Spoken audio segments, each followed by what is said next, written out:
USSR ilijikita katika mfumo wa ukomunisti ikiwa mpinzani mkuu wa Marekani katika vita baridi.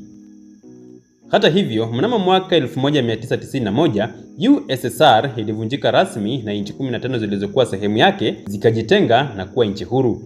Anguko hili halikutokea kwa ghafla, bali lilisababishwa na mlolongo wa changamoto za kiuchumi, kisiasa, kijamii na kijeshi zilizokuwa zikiongezeka kwa muda mrefu.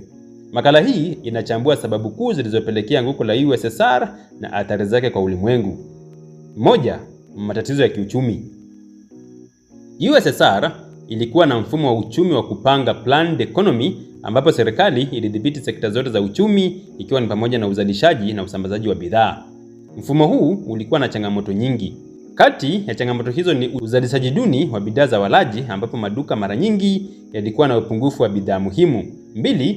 Ukosefu wa motisha kwa wafanyakazi na viwanda, kwani uchumi haukuendeshwa